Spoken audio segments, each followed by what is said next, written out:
Masih bersama saya Adini dan kembali kami sampaikan berita Padang hari ini.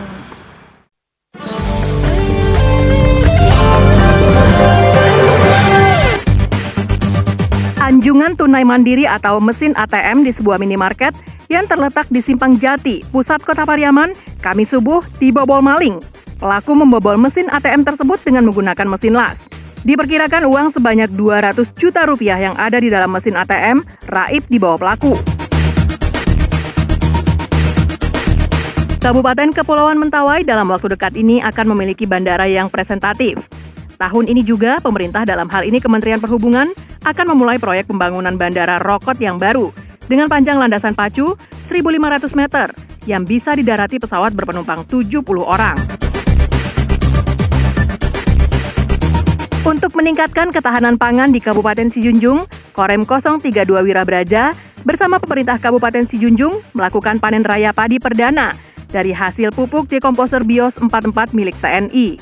Hasil panen padi dari lahan percontohan ini diyakini jauh meningkat dibanding hasil padi petani pada umumnya di daerah tersebut.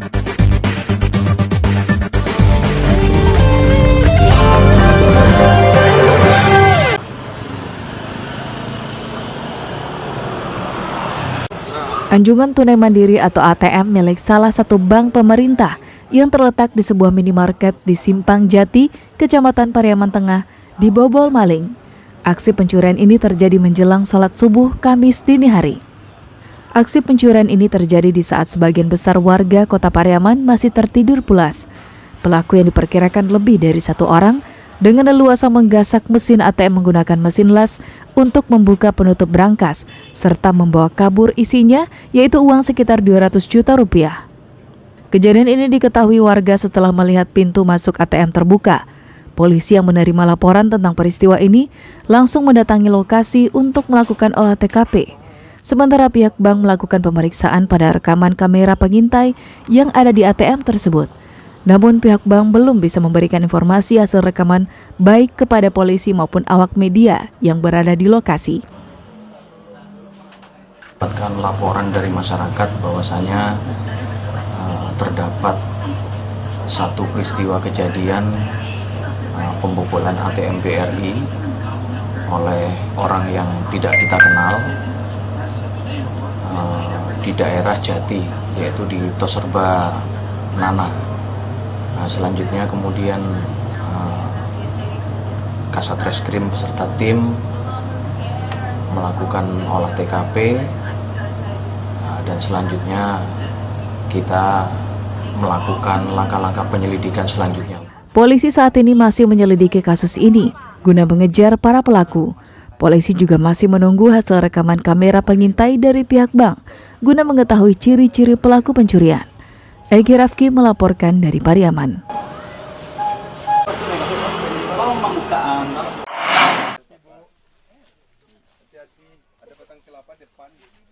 Pemerintah Kabupaten Kepulauan Mentawai telah menyiapkan lahan seluas 41,78 hektar untuk pembangunan bandara baru Rokot di Desa Matobe, Kecamatan Sipora Selatan, Kabupaten Kepulauan Mentawai.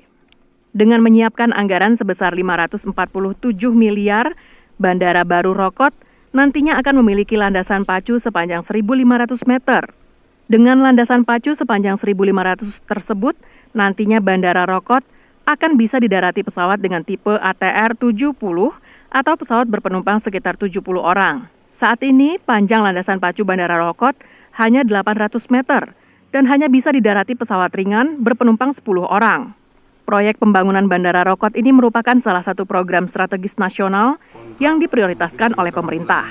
Saat ini pemerintah Kabupaten Kepulauan Mentawai bersama dengan Ditjen Perhubungan Udara, Bidang Perencanaan dan Teknis sudah melakukan monitoring ke lokasi untuk pemantauan di sekitar area bandara. Tahap awal pengerjaan pembangunan yang akan dimulai bulan Mei tahun ini dan telah disiapkan anggaran biaya awal sebesar 135 miliar rupiah. Sertifikat yang rencana akan dihibahkan dari pemerintah daerah ke Kementerian Perhubungan sekitar 41,70.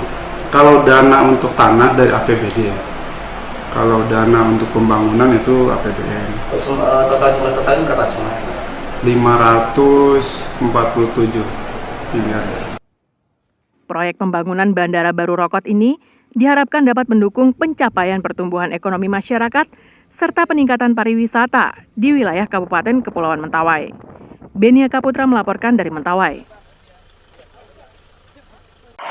Kami dan dapat kami laksanakan sesuai dengan yang Di areal persawahan yang luasnya lebih kurang 25 hektar ini, Korem 032 Wirabraja bersama pemerintah Kabupaten Sijunjung melakukan panen raya padi perdana dari hasil pupuk dekomposer Bios 44 milik TNI.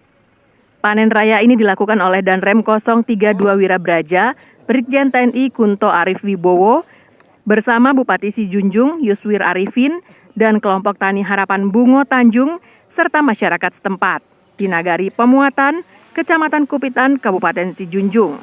Hasil dari panen raya ini diyakini meningkat dari hasil tanaman padi petani di daerah tersebut. Jika biasanya petani hanya menghasilkan 4 ton per hektar, dengan hasil panen padi percontohan ini diyakini bisa mencapai 7 ton per hektar. Menurut Danrem 032 Wirabraja, Brigjen TNI Kunto Arif Wibowo, lahan percontohan yang menggunakan pupuk diskomposer Bios 44 merupakan yang pertama kali dilakukan di Kabupaten Sijunjung dalam pembinaan Kodim 0310 SSD selama ini. Upaya bersama pemerintahan daerah. Artinya kita ini semua di dalam bagian yang bertanggung jawab untuk menyiapkan lahan. Nah, lahan ini terbagi beberapa daerah yang memang konstruksinya, strukturnya tidak ideal. Nah, kita mencoba melalui program kita sendiri yang ada dengan dari pemerintahan daerah kita mixkan. Lalu kita coba bagaimana hasil tanah ini bisa untuk menjawab kebutuhan-kebutuhan tanam. Nah, ini kita sekarang hari inilah sebagai aplikasinya dari program itu. Tapi secara umum selama ini lahan persawahan yang ada di Kabupaten Sijunjung banyak yang rusak, dampak pertambangan liar. Pemerintah Kabupaten Sijunjung saat ini tengah berupaya memproduktifkan lagi menjadi lahan persawahan. Namun kita masih melihat bahwa luas Sijunjung itu kan 3.000 km persegi. Dulu itu 70% kawasan hutan, sekarang sudah separuh-separuh. Saya ada turunkan lebih kurang 30.000 hektar. Lahan yang sudah statusnya sudah dulu kawasan sekarang APL, ini harus kita fungsikan. Termasuk lahan yang rusak. Rusak ini karena memang adanya kegiatan-kegiatan yang penambangan yang tidak yang kemudian tidak mengembalikan posisi di sawah kembali, ini kan kita harus kembalikan. Panen perdana lahan percontohan pupuk diskomposer Bios 44 ini diharapkan menjadi pilot project untuk peningkatan perekonomian masyarakat serta meningkatkan ketahanan pangan nasional. Eko Pangestu melaporkan dari Sijunjung.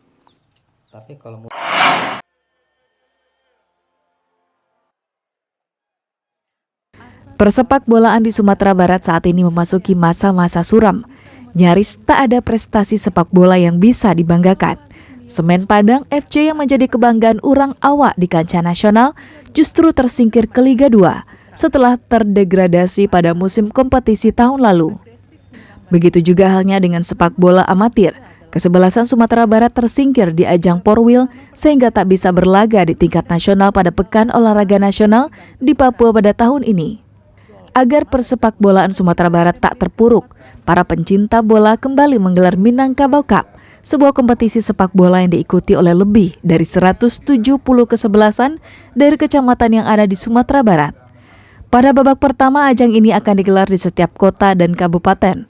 Para pemenangnya akan berlaga di 8 kota dan kabupaten yang akan menjadi tuan rumah.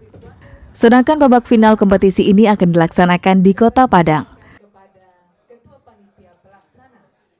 Kita berharap tahun ini tuh hadiahnya bisa lebih baik daripada tahun yang lalu gitu. Dan juga dari sisi usia pemain, kalau tahun yang lalu itu kita memang lebih memprioritaskan untuk persiapan PON. Sekarang kita mencoba untuk masuk kepada untuk persiapan Porprov. Jadi usia pemain kita bikin lebih muda lagi. Berapa usianya dibatasi? Sekarang ini sampai kelahiran terakhir itu tahun 99 maksimum gitu. Karena kita memberikan kesempatan kepada mereka, pokoknya babak kabupaten kota selesai di sebelum bulan puasa. Jadi silakan dipilih waktunya, tapi laporkan kepada kita supaya kita bisa melakukan pemantauan. Para pecandu sepak bola berharap ajang kompetisi ini akan melahirkan bibit-bibit baru pesepak bola di ranah Minang. Dari Padang, Alfi melaporkan.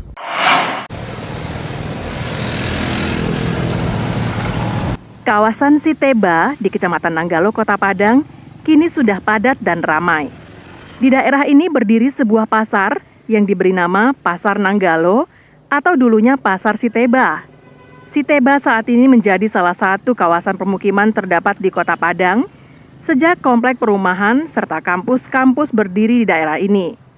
Saat ditanya kepada warga Siteba, tidak ada yang tahu arti dari kata Siteba tersebut. Selama ini, yang ada dalam pikiran warga, Siteba adalah singkatan dari Siap Terima Banjir. Pasalnya, daerah ini dulunya selalu terendam banjir kiriman jika musim hujan tiba. Tahu nih arti Siteba itu? Siap terima banjir. Oh, itu kan kepanjangannya. Arti yang sebenarnya Siteba itu tahu nih? Tahu ada. Siteba siap terima banjir. Kepanjangannya Itu kan kepanjangannya. Ya. Itu kepanjangan yang dibuat. Nah, sekarang arti yang sebenarnya apa dah? Nggak tahu ada. Nggak tahu dah. Yang tahu Siteba itu siap terima banjir. Siteba itu dari apa artinya? Nggak tahu ada. Daerah yang bertetangga dengan Siteba yaitu Kurao, yang kini menjadi Kelurahan Kurao Pagang, menurut Dr. Anatona Gulo, ahli sejarah dan juga dosen ilmu sejarah Fakultas Ilmu Budaya Universitas Andalas, kedua kata tersebut, Siteba dan Kurao, tidak ditemukan dalam kosakata bahasa Minang, tapi ditemukan dalam kosakata bahasa Nias. Siteba dari kata stabae, yang berarti daerah terlarang untuk dikunjungi. Sedangkan Kurao berasal dari kata hurao, yang artinya raungan atau bunyi-bunyian binatang buas. Dalam bahasa Nias, Siteba itu ada Siteba ini, terlarang, daerah terlarang. Jadi diprediksi bahwasanya daerah sana agak angker gitu. Orang susah datang ke sana, nggak berani orang datang ke sana. Nah sekarang kan sudah terbuka ya, tapi waktu abad 18-19 itu daerah yang belum disentuh. Dianggap angker oleh orang-orang sehingga tidak ada orang-orangnya dari kata murau ya, raungan hewan-hewan buas lah begitu ya, sama juga kan Kurao agak berdampingan dengan Siteba kan. Selain Siteba dan Kurao, banyak lagi nama daerah di Kota Padang yang berasal dari kosakata bahasa Nias.